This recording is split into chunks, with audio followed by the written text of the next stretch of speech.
Hi everyone, today we're getting new garage doors. We're going to do some storage organization in the garage and also an introduction to a new member of the family.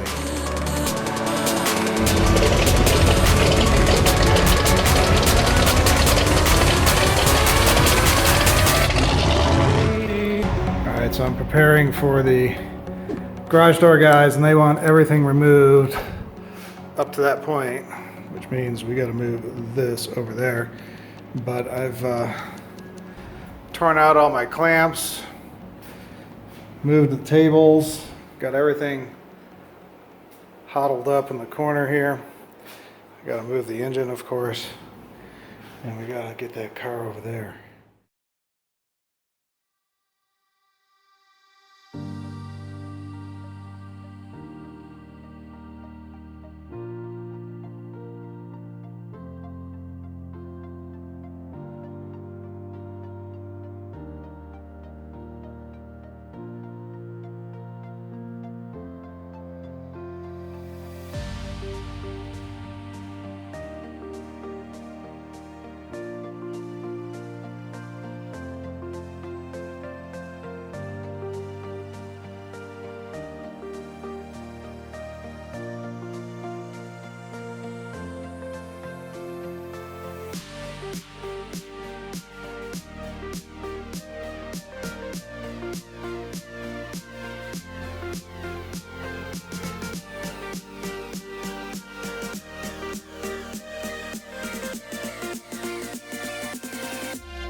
Alright, so it's coming together.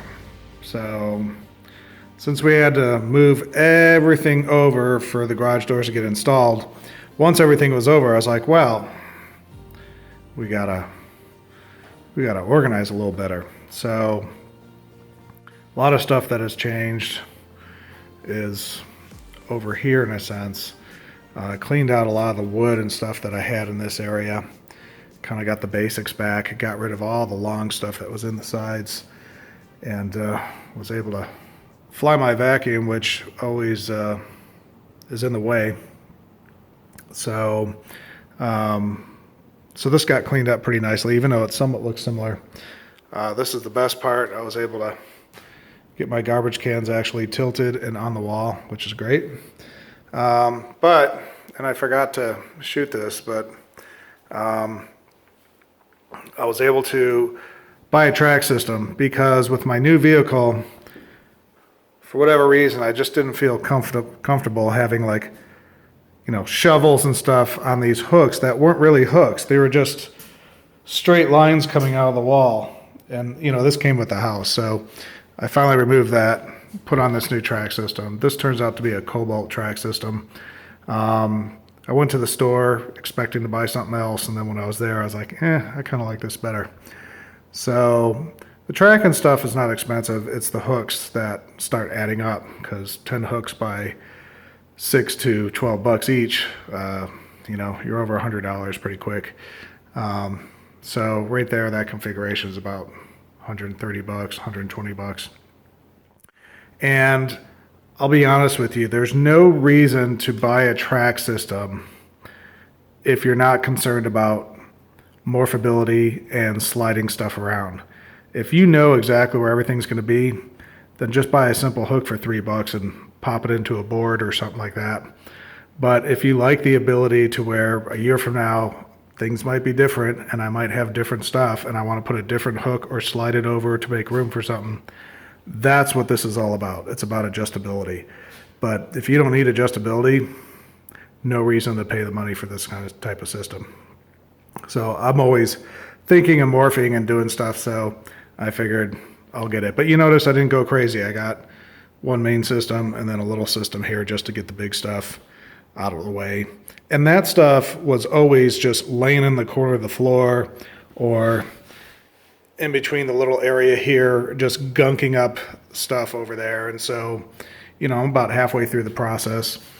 The great thing is I got a brand new air compressor that's coming in here. I got my new 230 volt ready to go. And then the compressor's going to be coming in. My car will just barely fit in here, so that'll be perfect. And so once I get that compressor, then I'll start spraying the firewall of the car, things like that, which means I could get rid of that compressor.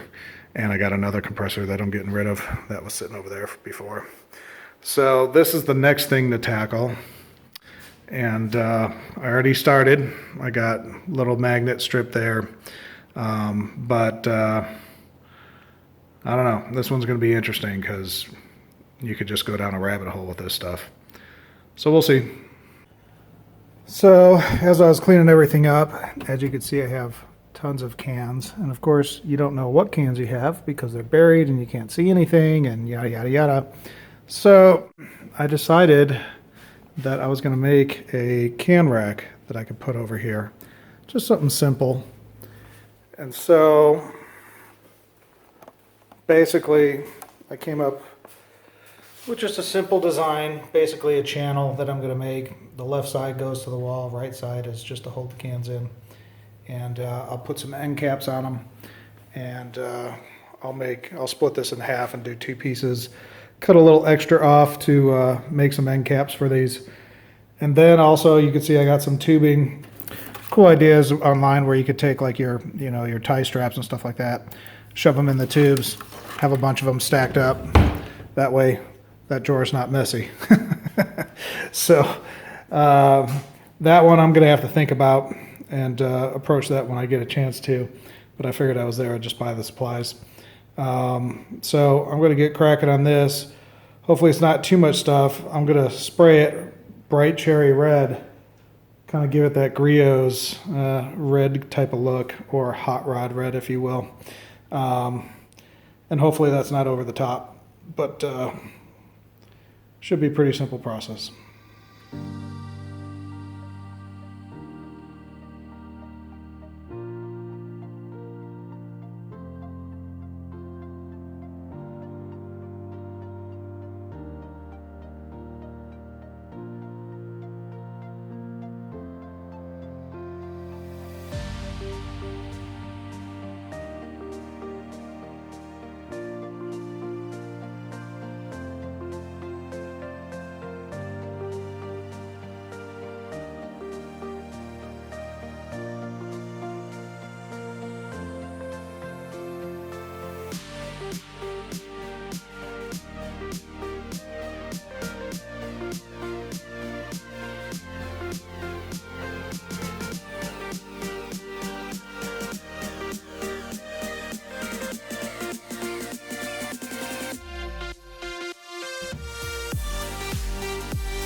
So as you saw me cutting, there were some bad ends on some of this stuff, so I kind of flipped the wood around, made some different choices, chopped things different ways. But basically I got two racks ready to go. And then once I get these kind of semi-mounted, I will work on the end caps to make them fit correctly. I thought I had wood glue, but that all dried up, so I'm going to use a little bit of liquid nail along with some screws and tacks to hold this thing in place. And so, you know, it's going to be rock solid. Liquid nails is crazy. So I'm going to hop to it.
Well, there she is. 2014 Lexus GX 460 Luxury Edition. This thing is the only thing that will fit in my garage, including an air compressor right there. Barely fits in my garage, has towing capacity of 6,800, and is a nice daily driver. Full-time four-wheel drive. If you're not familiar with these vehicles, they are kind of like a Land Cruiser in the sense that they're badass off-road luxury vehicles. Full air suspension, goes up and down a few inches. It's just really, really nice. And of course, I wanted to try a lighter interior, and I've already gotten a few comments. It's a nightmare to take care of. So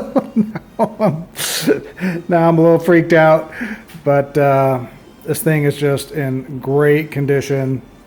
It's a 3-tone white pearlized paint called Starfire Pearl, and got brand new Michelins, extra tinting on the glass. I put on the full tow hitch. It already has all the special controls for towing, and you could see like this thing even has your suspension height, sport through comfort on the suspension, high four-wheel drive, low four-wheel drive, and then it has a crawl control, so you could actually do some crawling. It never goes out of four-wheel drive. It's full-time four-wheel drive at all times. And so you could see we got some about 60 by 34, if I'm not mistaken. Definitely 60 deep if I wanted to put something in here. And about 34 high, 35 high to get in the door entrance. But I'll do some more information on this vehicle once I get done prepping the paint and poly waxing it and ceramic waxing it or whatever I end up doing. But the reason for cleaning this whole garage and organizing it was to get this vehicle in. And so I feel a lot more confident with my rack system, if you will, to that stuff's not going to be falling on the car, where the other stuff before was kind of iffy, just straight ledges coming out. These actually have hooks to keep everything in there. So between that and getting my little paint can shells up, we're going to be having some space in the garage, more ergonomic. We got our garbage can pails, which are already filling up, as you can see. And once we kind of go through this little stage here, I'm going to hop back in the car and get this thing happening. Have a great day.